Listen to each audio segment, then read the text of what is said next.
Bonjour à tous, bienvenue dans cette vidéo. Nous sommes le 27 juillet 2026. Ces images montrent un cargo en train de brûler au milieu de la mer Caspienne, à 800 miles du soldat ukrainien le plus proche. Et c'est un plan d'eau. Là où l'Ukraine n'a ni marine ni port, et où l'on pourrait croire qu'elle n'a rien à y faire ni aucun moyen d'agir, pourtant ils réussissent. Et la raison pour laquelle ce navire est en feu, c'est qu'à 11 reprises distinctes, lors de son approche des ports iraniens, quelqu'un à bord a éteint le transpondeur. Je me demande ce qu'ils essayaient de cacher. En gros, ils tentaient de créer une petite flotte fantôme. Le nom de ce navire est le Begui. Il porte un pavillon russe, donc soi-disant un pétrolier sous pavillon russe, sanctionné par le Royaume-Uni et le Canada, selon les renseignements militaires ukrainiens. Elle transportait quelque chose de dingue, quelque chose que la Russie et l'Iran n'ont jamais voulu que nous sachions. Il transportait des munitions, des obus d'artillerie, des gilets pare-balles, des composants de drones Shahed, et voici le plus important. Ça ne va pas de la Russie vers l'Iran, ça va de l'Iran vers la Russie, en sortant d'Iran, entrant en Russie. L'Iran n'est pas le client ici, l'Iran est le marchand d'armes. Et voici ce que Téhéran a déclaré. Comme nous le savons, la rhétorique a parfois été un peu corsée.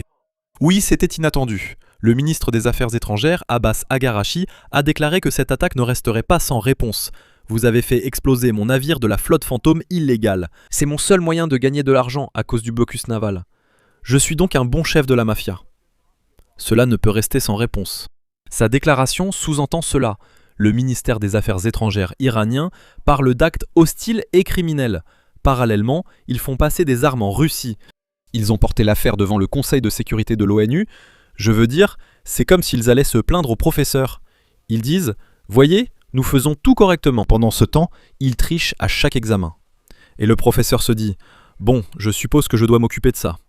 Et je ne sais pas, ils semblent très sûrs d'eux. Donc ça te fait vraiment te demander « Attends, est-ce que c'est moi le fou ?» Non, ce n'est pas nous les fous. L'Iran fait fonctionner une flotte fantôme et ils fournissent à la Russie des drones Shahed, des lance-missiles et en gros tout ce que la Russie balance sur l'Ukraine et sur Kiev sans arrêt. Mais 11 escales avec le transpondeur éteint, ça ne va peut-être pas vraiment jouer en leur faveur. Oui, au tribunal, on leur dit « Vous avez éteint votre transpondeur 11 fois pour vous cacher ». Ils répondent « C'était une surprise d'anniversaire pour l'ayatollah ». On lui apportait un gâteau d'anniversaire pour une fête surprise et on ne voulait pas gâcher cela. Mais dans ce cas, la fête surprise, c'était des dizaines de drones Shahed au lieu de quelques bougies. Je suis Ron Burgundy. Mais voici le matériel qui a probablement abattu cela. L'AN-196 Ludi, le drone d'attaque unidirectionnel long portée de l'Ukraine, conçu en octobre 2022 dans le but précis de répondre aux Shahed iraniens. Prêt à affronter ces Shahed, maintenant il atteint environ 1400 à 2000 km et il y a un satellite radar à synthèse d'ouverture que le peuple ukrainien a financé en 3 jours à 500 km d'altitude, transmettant des informations à ce drone. C'est vraiment une situation incroyable. La prévoyance du peuple ukrainien pour lancer ce satellite, doté de ce radar à synthèse d'ouverture afin d'identifier le contenu du cargo, c'est vraiment d'un autre niveau. Nous allons voir comment toute cette mission s'est déroulée et pourquoi l'Iran panique autant. C'est la panique totale. Ils perdent encore une autre source de financement, ce qui est fou. Restez pour la section Tour d'horizon mondial, des sujets difficiles à aborder. 2 des plus petites forces aériennes du Moyen-Orient sont en train de faire quelque chose d'énorme contre l'Iran. Je l'ai inclus dans la partie tour d'horizon mondial vers les 3/4 de la vidéo. Mais je veux revenir à la nuit du 25 juillet lorsque des opérateurs de drones longue portée du service de sécurité ukrainien ont mené une opération de frappe en mer Caspienne et ont frappé 4 cibles avec des ogives. Et wow, il y a des cigales derrière moi, ces insectes qui sont extrêmement bruyants. J'espère que vous ne les entendez pas, mais au cas où, on est ici en pleine nature, on en profite. Il y avait littéralement un mouflon à environ 3 mètres de moi juste hier.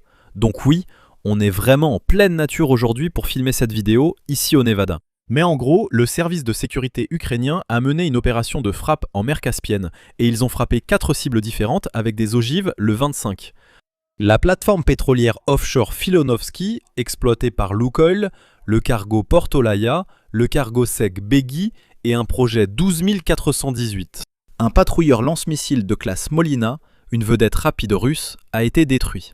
Le président Zelensky d'Ukraine l'a confirmé publiquement. Le service de sécurité a nommé les failles sur Telegram et a présenté l'opération comme la réponse légitime aux frappes russes sur les ports du sud de l'Ukraine, car Moscou tente depuis des mois d'étouffer le transport maritime ukrainien en mer Noire.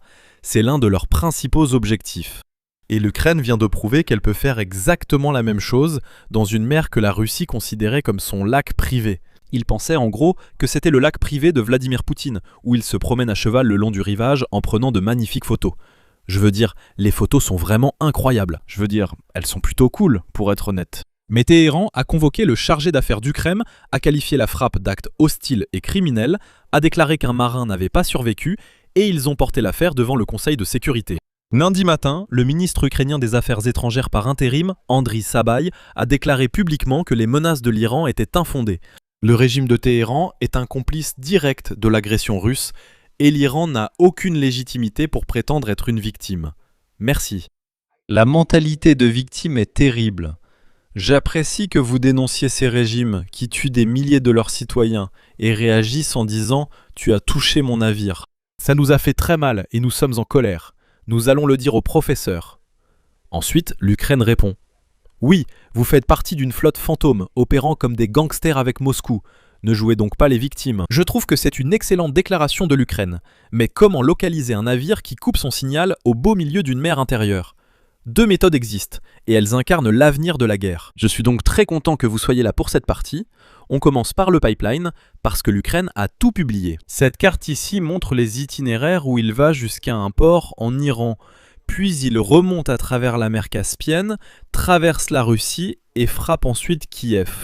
Les drones d'attaque fabriqués en Iran quittent Téhéran, vont spécifiquement vers le nord jusqu'au port d'Abarad sur la côte de la mer Caspienne. En fait, ça a l'air vraiment magnifique sur les images. Je veux dire, pouvez-vous imaginer s'il y avait réellement des personnes à la tête de l'Iran qui n'étaient pas des gangsters, qui n'extorquaient pas leur propre peuple ? Il pourrait y avoir une économie ici. Je veux dire, ce serait tout simplement incroyable. Il traverse l'eau jusqu'à Makhala au Daghestan, puis il se déplace par voie aérienne et routière vers deux bases aériennes russes, Sakhacha dans la région de Bryansk et Parosko-Araxi dans le kraï de Krasnodar. Je crois les avoir prononcés à peu près correctement. Ce ne sont pas des entrepôts, ce sont des bases de lancement à l'intérieur de la Russie, d'où ils lancent des attaques contre l'Ukraine. C'est de là que décollent les Shahids qui s'abattent sur les immeubles d'habitation de Kiev. La principale direction du renseignement ukrainien exploite un satellite radar à synthèse d'ouverture dédié, construit par la société finlandaise ICEYE, ICEYE. Et la façon dont ils l'ont obtenu est l'une des histoires les plus fascinantes de cette guerre. En juin 2022, les Ukrainiens, en tant que peuple, ont collecté plus de 13 millions de dollars en 3 jours pour acheter 3 Baykar TB2. Le fabricant turc en a entendu parler et a offert les drones gratuitement. Alors la fondation a utilisé cet argent pour acheter un satellite espion à la place. Le radar à synthèse d'ouverture ne se soucie pas des nuages, de la météo ou de l'obscurité. Il envoie de l'énergie radar vers la surface depuis 500 km d'altitude et reconstruit l'image à partir des signaux reçus, avec une résolution allant jusqu'à 1/4 de mètre par pixel. Et il en est propriétaire à part entière au lieu de louer des constellations. Cela signifie une récupération des données 6 fois plus rapide. Maintenant que la cigale se calme derrière moi, peut-être que vous ne l'entendez pas, je trouve ça drôle, elle essaie de nous perturber. Une cigale des gardiens de la Révolution ? Une IRG cigale ? Appelons-la ainsi. Ces insectes sont vraiment bruyants. Mais ce seul satellite a fourni plus de 5900 images radar à l'Ukraine elle-même, leur donnant ainsi la capacité de cibler avec ses drones TB2 et ses autres drones avancés, dont nous allons parler dans un instant. Et puis, le deuxième grand atout n'est pas forcément une plateforme en soi, c'est la patience. Le renseignement militaire ukrainien gère un portail public appelé War and Sanctions avec des dossiers détaillés sur 66 navires de la flotte fantôme russe, iranienne et vénézuélienne. La méthode n'est pas très glamour et elle est complètement létale. Donc, même si ce n'est pas glamour, quand c'est aussi létal, ça reste l'atout majeur. Et tu sais quoi ? Il enregistre chaque interruption dans le signal du transpondeur d'un navire, là où le signal disparaît, là où il réapparaît. Il remonte la chaîne de propriété via les sociétés écrans et les pavillons de complaisance, puis il demande au satellite radar de photographier l'eau vide au milieu de l'interruption. Quand un navire a disparu du système de suivi et qu'une image radar montre un trou juste là, dans l'obscurité, alors boum, tu l'as trouvé. Juge, jury, bourreau. C'est ainsi que Beji s'est retrouvé avec 11 cas documentés d'extinction de leurs transpondeurs à Amirabad, Noheshar, Astara et Anzali. Tout le monde avait éteint son transpondeur en approchant des ports. Bizarre, on dirait presque que vous essayez de cacher quelque chose. Mais l'Ukraine s'est faufilée et ne permet pas que cela se produise. Ce qui nous amène à ce qui a réellement volé après le satellite, après la base de données, toute cette technologie avancée qui converge maintenant, intégrée à une plateforme d'attaque cinétique. La cellule la plus probable ici est l'AN196 LIUTYI LIUTYI. J'arriverai à prononcer ces mots ukrainiens un jour, ne vous inquiétez pas. Le mot signifie féroce, c'est la partie la plus importante. Construit par Ukro-Bronprom, je suis presque sûr d'avoir bien prononcé ce nom, avec le bureau de conception Antonov. L'ironie est si épaisse qu'on pourrait la couper au couteau. Les travaux de conception ont commencé en octobre 2022 en réponse directe à la campagne Shahed 136. Il y avait des pièces sur ce navire qui a été détruit, provenant d'Iran et allant vers la Russie.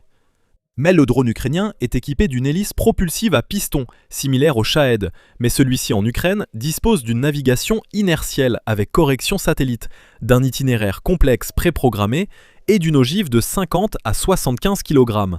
C'est une ogive énorme. La version longue portée, probablement utilisée pour cette frappe, n'a pas de train d'atterrissage. Elle part sans retour, destinée à une mission kamikaze. Pourquoi transporter le poids du train d'atterrissage ? Sa portée est passée de 1000 km à entre 1400 et 2000, soit près de 1000 miles, avec un record ukrainien confirmé d'environ 1750 km. Il est piloté par le 14e régiment des systèmes aériens sans pilote, qui fait vraiment un travail remarquable en Ukraine. La mer Caspienne se situe à environ 1000 km, soit 500 miles des zones de lancement ukrainiennes, ce qui montre que ces drones ont réalisé un exploit remarquable. Ils ont parcouru tout le sud de la Russie. Lors des précédentes missions en mer Caspienne, ils n'ont subi aucune interception, car les défenses aériennes russes sont déjà mobilisées sur des sites plus critiques, qu'elles ne peuvent pas toutes couvrir, surtout dans le sud.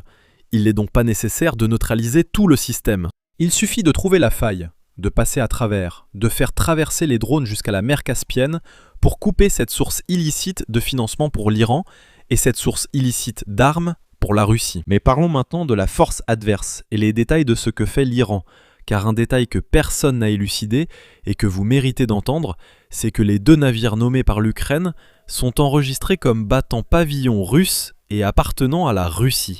Mais Téhéran décrit le navire touché comme un navire marchand iranien avec un équipage iranien, et aucun des 2 gouvernements n'a publié de nom, de pavillon, ni de numéro de suivi pour le navire. Soit l'Iran vient de revendiquer une coque russe comme sienne lors d'une protestation diplomatique officielle, montrant à quel point ses forces et celles de la Russie sont liées, soit il existe un 3e navire dont on ne parle pas, mais c'est sûrement la première option.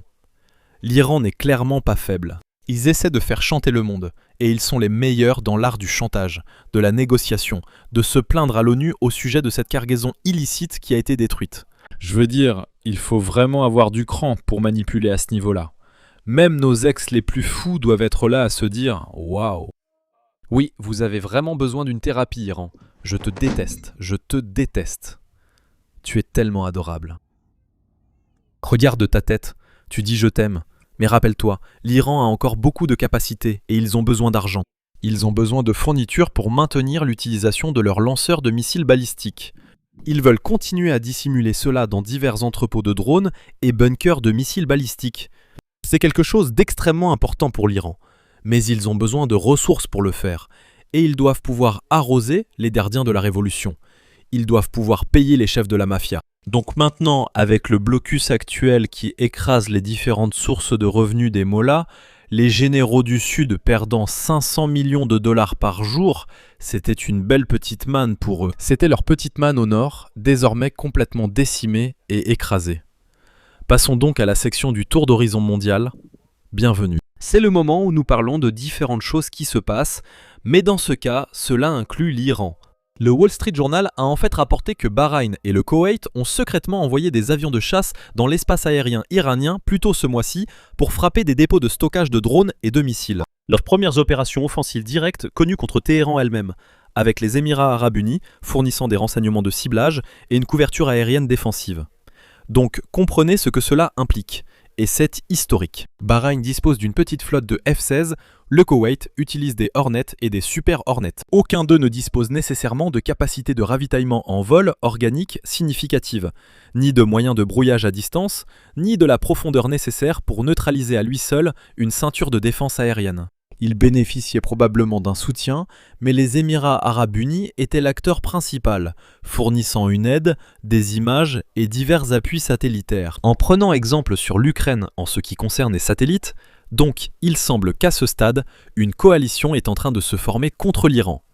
Et est-ce que cela va se transformer en une sorte d'opération terrestre? Je pense que si des opérations terrestres devaient avoir lieu après la participation de certains pays partenaires aux opérations aériennes, cela devrait vraiment venir des pays du Golfe Persique.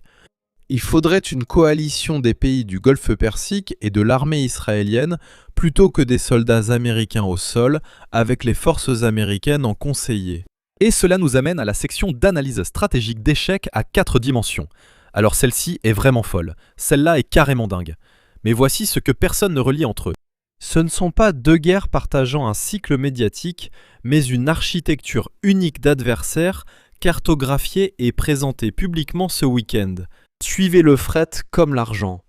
Les composants de drones iraniens traversent la Caspienne vers le nord jusqu'aux bases de lancement russes. Les satellites russes, selon Zelensky, redescendent vers le sud, photographiant 4 bases aériennes du Golfe à l'intérieur de la zone d'intérêt de la Russie, rien que les 19 et 20 juillet. Et ces satellites russes ont photographié la base aérienne Prince Sultan à 3 reprises avant l'attaque iranienne de mars qui a blessé 12 militaires américains. Ensuite, une brève mise à jour sur la pause tactique en cours dans les frappes. L'amiral Brad Cooper, le commandant du CENTCOM, a recommandé d'arrêter la campagne autour du détroit d'Ormuz parce qu'elle avait atteint sa limite d'efficacité. Cela a été rapporté par Axios et il aurait déclaré que la prochaine étape serait de reprendre les opérations de combat majeures pour terminer les 20% restants des cibles. Il semble donc que l'armée américaine ne manque pas d'armes, mais plutôt de cibles qui se prêtaient à l'emploi de ces armes dans le détroit d'Ormuz.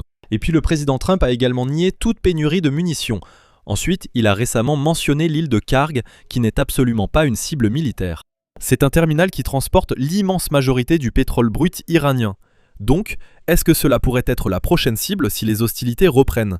Qu'est-ce que vous en pensez? Que pensez-vous de cette flotte fantôme russo-iranienne qui éteint ses transpondeurs et fait ce qu'elle fait? Je suis sûr qu'il livre simplement de magnifiques produits Wildberries venus de Russie. On a vu cette usine Wildberries exploser. Oui, peut-être qu'il crée simplement une nouvelle chaîne logistique pour Wildberries. C'est l'Amazon de la Russie, oui, oui, oui. Je suis certain que ce ne sont pas des pièces de drone Shahed, alors que l'Iran dépose plainte à l'ONU. Dites-moi dans les commentaires ce que vous en pensez et où les frappes pourraient avoir lieu. Pensez-vous que de nouvelles frappes vont viser les 20% de cibles restantes? Donnez-moi votre avis, suivez-moi sur X et Instagram, je publie presque tous les jours. Et puis regardez la prochaine vidéo qui s'affiche juste ici. Ici Ryan, aussi connu sous le nom de Max Afterburner, je vous dis à bientôt.